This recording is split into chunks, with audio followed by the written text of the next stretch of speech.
এদিকে দিন যাচ্ছে আর এদিকে আমার গৌর আসছে।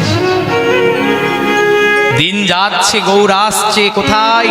নবদ্বীপে। চৈতন্য ভাগবত বললেন, কেন নবদ্বীপে মহাপ্রভু আসলেন? মালদাতেও তো আসতে পারতেন, কলকাতাতেও তো আসতে পারতেন, হরিশ্চন্দ্রপুরেও তো আসতে পারতেন, কিন্তু এখন তো এসে অবতীর্ণ হয়েছেন। কিন্তু যেখানে তিনি আবির্ভূত হয়েছিলেন নবদ্বীপকে বেছে নিলেন কেন? চৈতন্য ভাগবত মহাপুরাণ বললেন, নবদ্বীপ হেন গ্রাম ত্রিভুবনে না জয়ছে অবতীর্ণ হলে আমার চৈতন্য গোসাই। নবদ্বীপ হেন গ্রাম ত্রিভুবনে নাই জয়ছে অবতীর্ণ হলেন আমার চৈতন্য গোসাই। তিনি ভাব বুঝিতে আসলো গৌর হয়ে, তিন বাঞ্ছা পুরাইতে তিনি এসেছেন। দিনটি কেমন? ফাল্গুনী দোল পূর্ণিমা তিথি। যে দিনটাকে আমরা কখনো কদাপি জানি না, দোল পূর্ণিমায় কি হয়েছে আমরা জানি, রাধাকৃষ্ণের রঙের খেলার দিন, দেব দোল, এগুলোই ভাবি আমরা।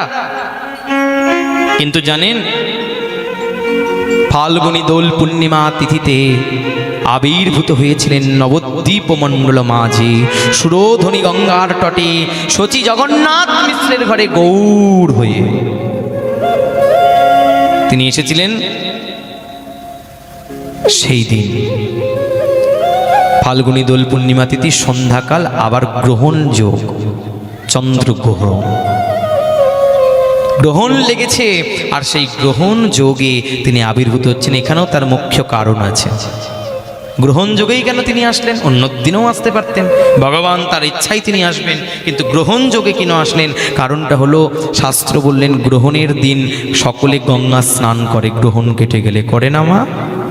গঙ্গা স্নান করে সকলে গঙ্গা স্নানে ডুবকি দেয়, আর কি বলে? হরি বল। বলে কি না? জোরে বলো, হরি বল, হরি বল। তো আজকে সকলেই স্নান করছে গঙ্গার মধ্যে, আর গ্রহণ যোগ লেগেছে, সকলে স্নান করছেন আর হরিবোল হরিবোল বলছেন। আর এইদিকে শচী দেবীর গর্ভ হইতে আমার সাক্ষাৎ সাক্ষাৎ সাক্ষাৎ নিমাইয়ের আবির্ভূত হচ্ছেন, নিমাই আবির্ভূত হচ্ছেন।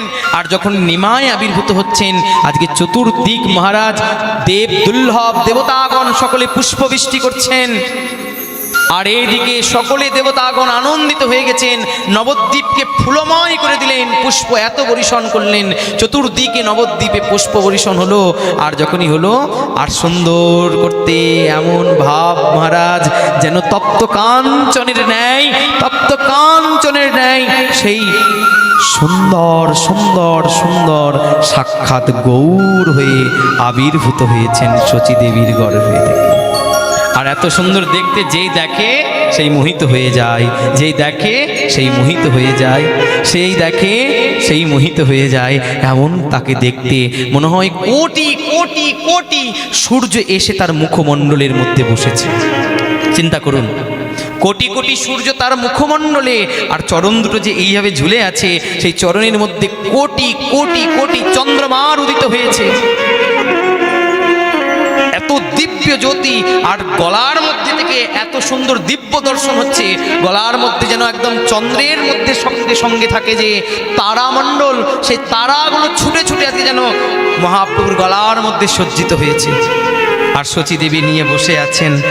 আরে এত অপূর্ব, এত অপূর্ব, এত অপূর্ব দর্শন মহারাজ, এত সুন্দর অপ্রাকৃত ঝাঁকি যেই দর্শন করাচ্ছেন।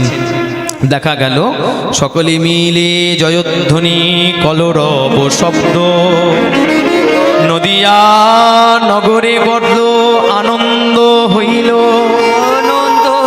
বড় আনন্দ